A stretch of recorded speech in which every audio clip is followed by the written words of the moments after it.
বালি, টিস্যু আর জল রঙের মায়াবী আঁচড়, সেই ক্যানভাসেই যেন মূর্ত হয়ে উঠল এক একটি নিষ্পাপ মনের প্রতিচ্ছবি।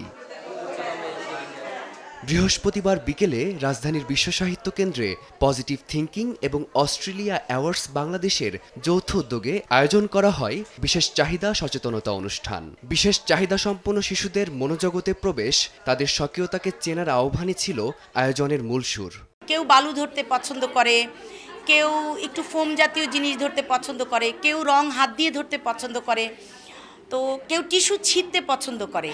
তো আমরা ওগুলো দিয়ে এই আর্টগুলো তৈরি করেছি। ওদের পছন্দটাই ওরা প্রজেক্ট করেছে। আমি আশাবাদী মানুষ ইনক্লুসিভ হওয়ার কথা ভাবছে। সামাজিক ট্যাবু বা লোকলজ্জার দেয়াল ভেঙে এই শিশুদের সমাজের মূল স্রোতে ফিরিয়ে আনার দাবি ছিল সচেতন মহলের। কেবল পারিবারিক গণ্ডিতে আটকে না রেখে সামাজিক ও রাষ্ট্রীয়ভাবে তাদের গ্রহণযোগ্যতা ও অন্তর্ভুক্তি নিশ্চিত করার স্বপ্ন দেখেন তারা। টিপিক্যাল প্যারেন্টসদের এই জিনিসগুলো পরিবর্তন করতে হবে, যে একটা বাচ্চার অটিজম আছে মানেই ওই বাচ্চাটার সাথে খেলা যাবে না, এটা তো না।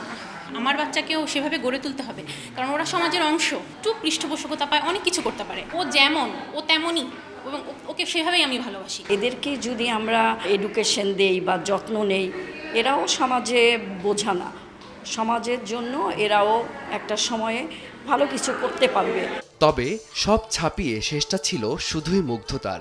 দলীয় নৃত্য, সঙ্গীত, আবৃত্তি, মূকাভিনয় আর র্যাম্প শো এর প্রতিটি মুহূর্তে তারা যেন সমাজকে চোখে আঙুল দিয়ে দেখিয়ে দিল প্রতিবন্ধকতা আসলে তাদের শরীরে নয়, বরং সমাজের নেতিবাচক মানসিকতায়। তাদের আত্মবিশ্বাসী পদচারণা রেখে গেল আগামীর ইতিবাচক ও মানবিক সমাজ গড়ার বার্তা। ফারদিন মাজহার, সময় সংবাদ, ঢাকা।